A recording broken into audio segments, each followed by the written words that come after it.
In this video, I'm going to show you how to build two simple but flexible planters. I've designed them both to be used almost anywhere to plant flowers, herbs, peppers, and more. And you can build either one in just a few hours with simple hand tools. Let's get to it.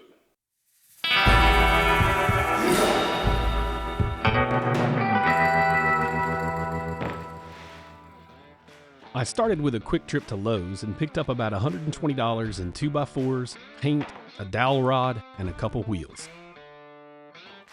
The idea behind this first planter is to be a mix between a shop cart and a raised flower bed. I'll be making this one up as I go from that mental image and tweaking the design along the way. The plans available on the website, however, will be the finished product. I cut the 2x4s for the legs first so I could get them glued up and drying while I work on the rest. I'm making this thing pretty tall so we don't have to lean over when we're working it. I'm doubling up these 2x4s so the legs are nice and beefy. You could probably get away with just one 2x4 on each corner, but if it's worth building, it's worth overbuilding.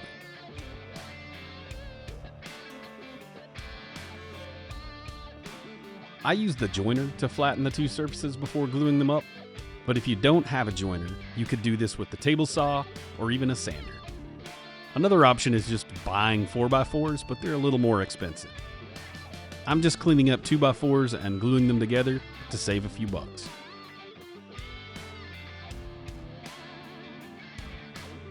While the glue dries, I cut out the frames for what will become the top planter and bottom shelf, then assembled them with 3-inch deck screws on all four corners.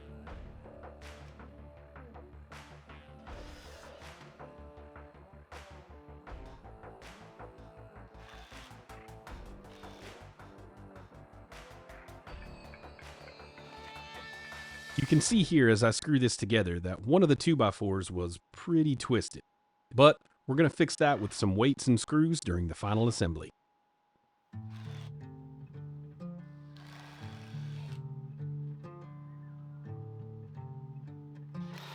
I left this overhang on the top to create a place to mount a handle, but then I realized it looked a little too blocky, so I removed it and cut a couple 45-degree angles to soften that up.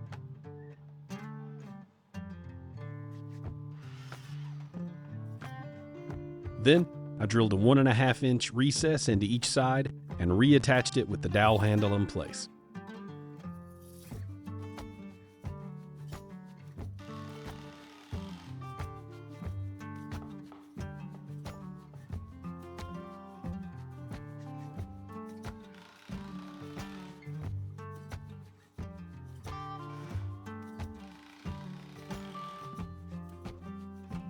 I cut out slats from the 1x2s that I'll attach to the bottom of the top shelf and the top of the bottom shelf. Then I gave each one of those a 1/2-inch round over on the router.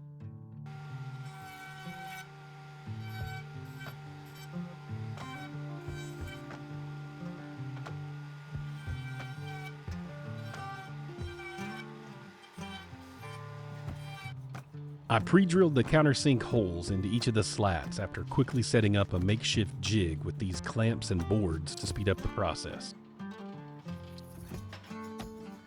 This was the part I mentioned earlier with the twisted board. So I clamped it to the table, gave it a quick sanding, and attached all the slats with 1.25-inch deck screws.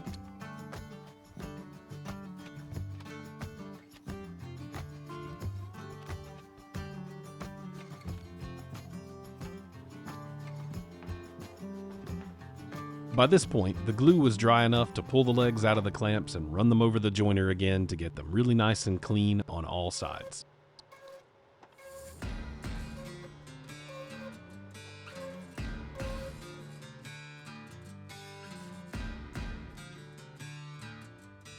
I squared up the legs on the table and started attaching the shelves with 3-inch deck screws. The slats had helped a little on that twisted board, but to make sure it all went together nice and straight, I clamped it to the table and used these 25-pound weights to hold everything in place while I completed the final assembly.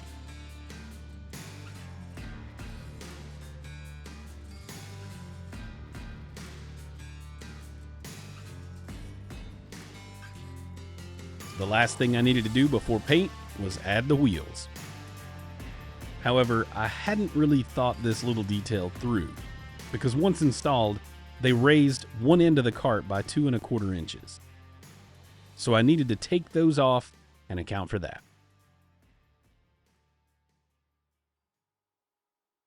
Earlier, I said you could finish either one of these projects in just a few hours, and that's totally true.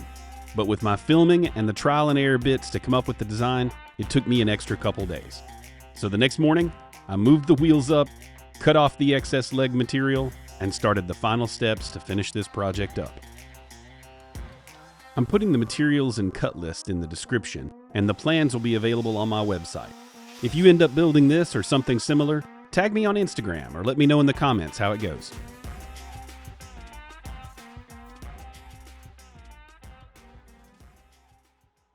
To make sure the top will be deep enough and sturdy enough to hold the potting soil, I ripped a scrap 2x10 and cut it to length to go all around the outer support cuts.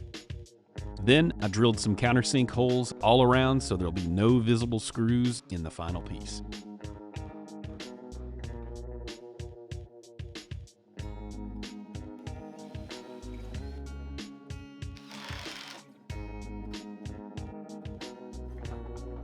To hide the screws, I used a scrap piece of pine to cut some plugs for the countersink holes.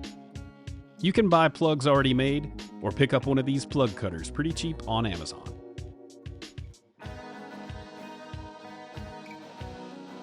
I hammered all the plugs in place, then cut them flat with a flush cut handsaw before running over everything with the sander one last time.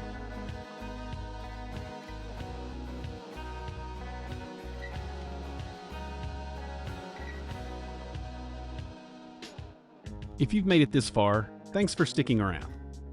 If you have any suggestions on what I could do better, or other projects you'd like to see me tackle, drop a note in the comments. And if you'd consider liking and subscribing, it sure would go a long way to help me and my goal to be able to do this full time. These planters were a light-duty project I could complete while recovering from a hand surgery, but the next few videos will be back to some really unique and interesting builds. While the paint's drying on this, let's knock out the smaller planter, then we'll fill them both up with plants at the end. This is a quick and easy variation of something I saw online years ago. I cut mine out on the CNC because I make these pretty regularly to give as gifts, but you could easily get the same or better results with a miter saw, jigsaw, and router. I cut 2 30-inch side supports, 3 18-inch shelves, and 2 18-inch lateral supports. Each of the shelves get 4 holes cut in them the exact width of the Terra Cotta pots you'll be using. In this case, it was 3 3/8 inches wide. Then I put a 1/2 inch roundover on the front edge and the upper edge of each hole. I added a 10-degree dado joint for each shelf, but I've used screws in the past and they work just fine. After putting everything together with glue and clamps, I used pocket holes in the lateral supports to tighten everything down permanently.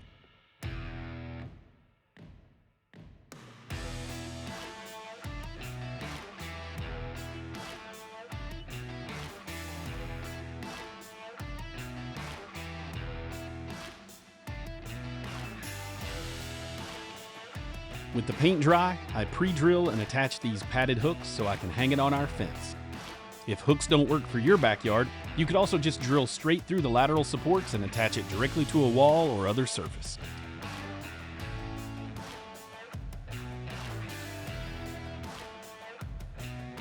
You could just set pots in this planter, but since we're going to fill it with potting soil, I'm adding this chicken wire and a few layers of geotextile fabric to add both support and drainage. The geotextile fabric allegedly has a 20-year life expectancy, but I was a little bit worried that the dirt might make it too heavy to move around. But it lifted pretty easily, and I was able to wheel it around the backyard. We decided to use the cart for flowers and the hanging planter as an herb garden. Thanks so much for watching, and I hope you enjoyed these quick and easy planter ideas. Check out the description for the materials and cut lists along with links to the tools and plans used in this video. I'm Dustin from Bearhawk Studios, and we'll see you next time.